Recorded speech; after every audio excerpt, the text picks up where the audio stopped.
എന്നെ കണ്ടാ എന്തെങ്കിലും അസുഖം ഉള്ളതായിട്ട് തോന്നുന്നു? പനിയുണ്ട്, മൂക്കരപ്പുണ്ട്, ജലദോഷമുണ്ട്, തൊണ്ടവേദന ഉണ്ട്, എല്ലാം ഉണ്ട്. പക്ഷെ അതിന്റെ ഒന്നും അഹങ്കാരം എനിക്കില്ല. നൂന്നിരിക്കാൻ പോലും വയ്യാതെ ഇപ്പം സമയം 12:30 ആയിട്ടുണ്ട്. ഇപ്പൊ ഒന്ന് കട്ടിലിൽ നിന്ന് എണീറ്റ് കിട്ടിയിട്ടേ ഉള്ളൂ. എന്നാലും ചുമ്മാ ഇരുന്നപ്പോൾ ബോറടിക്കണം. അപ്പൊ നമുക്കൊന്ന് സാരിയൊക്കെ കൊടുത്ത് റെഡി ആയാലോ ഒന്ന് രാത്രി. ഒന്ന് റെഡിയായാൽ തീരാവുന്ന പ്രശ്നങ്ങളെ നമുക്ക് എല്ലാവർക്കും ഉള്ളൂ. നമുക്കൊന്ന് റെഡി ആവാം. സോ അപ്പോൾ ഇതാണ് നമ്മൾ കൊടുക്കാൻ പോകുന്ന സാരിയെ. ആക്ച്വലി ഒരു ദിവസം ഒരു 1 മന്ത് മുമ്പ് ഞാൻ ആറ്റുകാൽ അമ്പലത്തിൽ പോയപ്പോഴത്തേക്ക് അപ്പയുടെ sari, thank you for the sari. Okay, അപ്പയുടെ ഈ സാരി മേടിച്ചു എടുത്തോണ്ട് പോയിട്ട് എനിക്കിതിൽ I like it so much. പക്ഷെ എനിക്കിതിലൊരു ഫോട്ടോ പോലും കിട്ടിയില്ല. അപ്പോൾ എനിക്ക് ഭയങ്കര സങ്കടമായിരുന്നു. എന്നിട്ട് അതിന് ശേഷം ഒരു ഒക്കേഷനും വന്നില്ല എനിക്ക് സാരി ഒന്നും കൂടെ കൊടുക്കാൻ പറ്റുന്ന രീതിയിൽ. അപ്പോൾ ഇതേ ഇരിപ്പിരുന്നപ്പം ഞാൻ വിചാരിച്ചിട്ട് മേടിക്കില്ല, ഇതങ്ങ് കൊടുക്കാൻ. ബ്ലൗസ് അപ്പയുടെ തന്നെ. ഈ ബ്ലൗസിൽ ചിലപ്പോൾ ഒരാൾക്കും കൂടെ കയറാനുള്ള സ്ഥലം കാണും. അല്ല, അന്ന് അത്യാവശ്യം ഫിറ്റ് ചെയ്ത് അടിച്ചായിരുന്നു.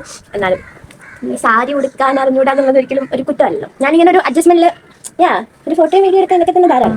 ഇത്രയൊക്കെ ആയ സ്ഥിതിക്ക് ഒരു കമ്മലൊക്കെ ഇട്ട് പൊട്ടൊക്കെ വെച്ച് റെഡി ആവണേലും തെറ്റൊന്നും ഇല്ല. അപ്പം നമുക്ക് റെഡി ആവാം. ഇനി പറ, എന്നെ കണ്ടാ എന്തെങ്കിലും അസുഖം ഉള്ളതായിട്ട് തോന്നുന്നു? ഇല്ലല്ലോ. ഇപ്പൊ ഞാൻ കംപ്ലീറ്റ്ലി ഓൾറൈറ്റ് ആയില്ലേ? അതിനെ പറയുന്നുള്ളൂ. ഒന്ന് ഒതുങ്ങിയാൽ തീരാവുന്ന പ്രശ്നങ്ങൾ നമുക്ക് എല്ലാവർക്കും ഉള്ളൂ. ഓക്കെ, സോ റെഡിയായി. ഇന്നും ഫോട്ടോയും വീഡിയോ എടുത്ത് തരാനൊന്നും ആരുമില്ല. ചുമ്മാ സമാധാനത്തിന് റെഡി ആകുന്നത്. ഒരുങ്ങി ഫോട്ടോ എല്ലാം എടുത്തു. ഇനി ഇത് കഴിച്ച് മാറ്റി മുഖമൊക്കെ കഴുകണ കാര്യം ആലോചിക്കുമ്പോഴത്തേക്ക് ഒരുങ്ങണ്ടായിരുന്നു തോന്നുന്നു.